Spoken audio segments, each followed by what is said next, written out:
Let me now take this opportunity to bring in someone who's also in the forefront of logistics, and that is Astral Aviation.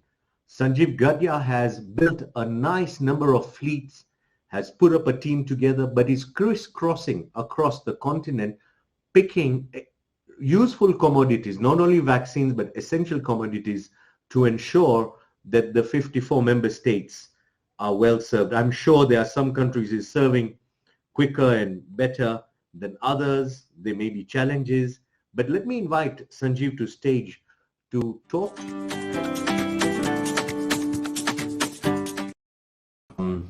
Will we have challenges in vaccine excess and manufacturing, Sanjeev, that you've heard from all these other experts? But also we need to have smart logistics in order to try and make sure vaccines don't expire, they are available at the right time, in the right condition, otherwise there'll be waste. Imagine if we want to vaccinate and half of it is wasted. So Sanjeev, thank you for your time. Sanjeev is the CEO of Astral Aviation, crisscrossing across the continent and making sure that the commodities reach on time. Sanjeev, welcome to the show and share with us your thoughts on smart logistics. Thank you. Thank you so much, Dr. Taka. And good afternoon, everyone. And it's a pleasure for me to be here speaking to you from Nairobi, which is our corporate headquarters. We've been transporting vaccines for the last 20 years, and we've had the opportunity of transporting even the Ebola vaccines, which is a very important milestone in Astral Aviation, because we learned a lot about the sensitive nature of transporting Ebola vaccines. And in addition to that, we've also been transporting vaccines for various organizations, especially UNICEF and WHO, for the last 20 years, not only in Africa, but also to and within the Middle East. So when UNICEF appointed Astral Aviation to be one of their partners in Africa for the transportation of the COVID-19 vaccines, it was a matter of great honor. But in addition to UNICEF, we have also been very fortunate of also being given the opportunity of transporting the COVID-19 vaccines on behalf of AMSP and the African Union. And we were also in the forefront of the transportation of PPEs. So one of the things that we've actually noticed is the importance of smart logistics. And this is so important because we still are not applying technology in the supply chain. And this is something which we really believe is so important, because the technology that we are talking about is technology which is readily available. There are resources available for this technology. And by using this technology, we will be able to improve traceability, accountability, and also be able to monitor the supply chain. And this is something that is currently missing in the supply chain. And whereas my organization is responsible for moving vaccines from the origin to the destination airport, which is really the easy part, what we really believe is the most difficult part starts with the last mile delivery. And this is something which we really believe is a collaborative effort. And the collaboration is not only between the government and the private sector, but it's also a multi-sectoral collaboration which goes at all levels, right from the local, the national, and also the regional level. So what we really believe is that with blockchain technology, with smart technology, we can actually be able to improve the supply chain and make sure that we do not have any situations of wastage. Now, the whole issue of wastage and the expiry of the COVID-19 vaccines is very, very sad, especially in a continent where we've heard before that only 3% of the lucky population has actually received the COVID-19 vaccines. But what is very sad is that we should not really have any wastage. And when you look at the successful stories that we're hearing about Rwanda, about Mauritius, about Ghana, we've actually seen that it is the pre-planning that is so important. And the pre-planning, when you combine it with digital technology, will result in a much more sustainable and resilient supply chain.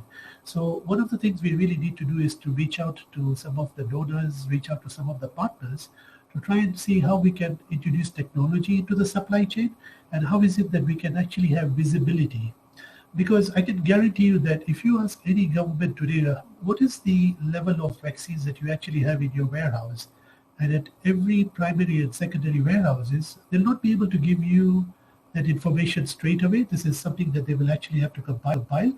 But Dr. Amit, what I'm looking at is a situation where you've got information by the minute, so that even if the head of state wants to look at the vaccination program in a particular county, they would actually be able to use smart logistics to get that information very, very quickly, and that will enable the entire process of decision making.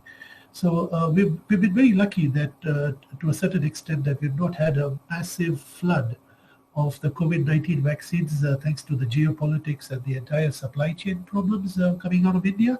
But I really believe that next year is going to be a very trying moment, because the last thing you want is for us to have another event next year at the same time.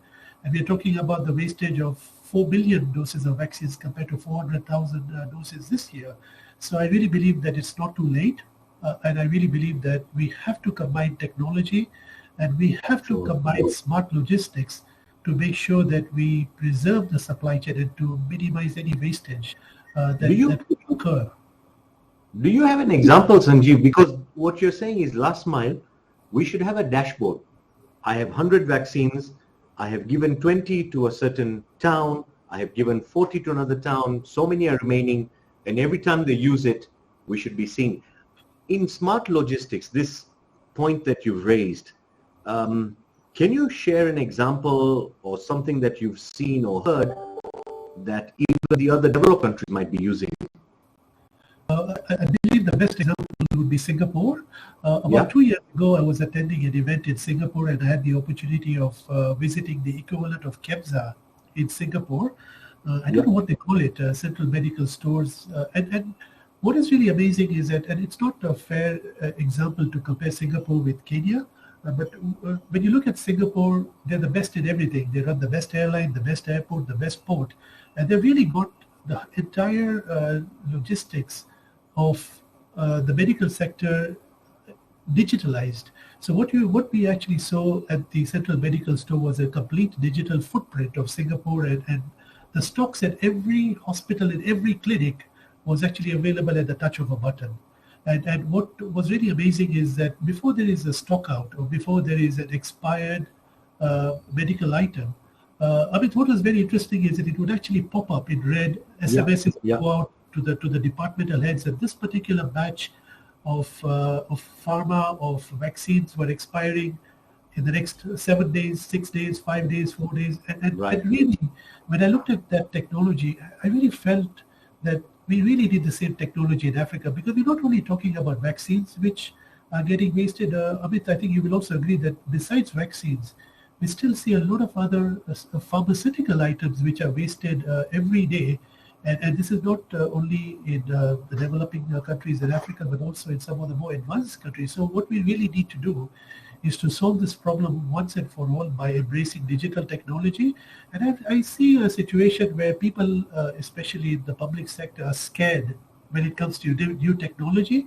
But if you use this technology the right way, we will be able to provide the resources which are so required by people at every stage of the country. And when you're looking at future pandemics, we just need to make sure that we can use the same technology to manage the supply chains for future pandemics, so that we are not only manufacturing some of the medical items, but we're also in control of our own logistics. Great.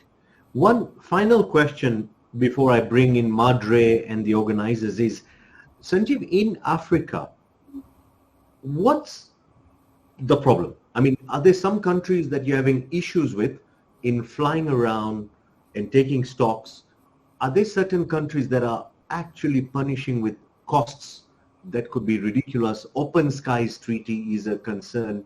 What's top of your mind, if you want to share with us, that we need to address as Africa to ensure there's smooth flight logistics? That's a very valid question, Amit. And just about a week ago, I was speaking at an ICAO seminar where we talked about the impact of taxes on fuel and aviation services, which is hampering the growth of the aviation sector in Africa. And we've had the opportunity of flying to all the 54 countries in Africa because we only fly cargo, we don't fly passenger. And we've reached all the countries in Africa, and it's really difficult to fly within Africa, it's easier for me to fly to Asia than it is for me to fly to certain countries in Africa, because we have many challenges. You've got challenges when it comes to liberalization, protectionism, and market access. And we're working very closely with AFRA, which is the African Airlines Association, IATA and ICAO, to send a very strong message to those countries that are hampering the development of the aviation sector to please open up. And we believe this is very important because according to UNICEF, they've only appointed 2 airlines to transport the COVID-19 vaccines, which is Ethiopian Airlines and Astral Aviation. And the sad reality is that in some of these countries that we fly to, or we intend to fly to, it takes us anything between 5 to 7 days to actually get traffic rights, to get... Oh my God. And oh my. This is such a difficult task, and we have to work with the Ministry of Health, we have to work with the supplier of the vaccines, and we have to actually make sure that we deliver the vaccines in a timely manner. But when you look at the cost of flying within Africa, Africa is the most expensive region in the world when it comes to aviation, and the proof is in the high cost of transportation. And when you look at the cost of transporting PPEs, when you look at the cost of transporting vaccines, it is cheaper to fly the products into Africa than to fly it within Africa. And what I mean by saying is that if it is transporting the COVID-19 vaccines, Covishield, from Mumbai to Nairobi, it's a fraction of the cost compared to now flying it within Africa. So we really need to get serious in terms of bringing this cost down. And we really need to request the African Union to encourage African governments to provide duty-free or tax-free benefits to airlines who are specifically traveling, who are specifically carrying PPEs and vaccines, so that the entire cost of the transportation is affordable and somebody is not really taking advantage of it. So I really believe that there's still a lot of work needs to be done. Costs need to come down. And unfortunately, something needs to be done at the AU level for people to be hearing and taking it seriously. Perfect. Yes, so thank you so much. All of you have been so wonderful.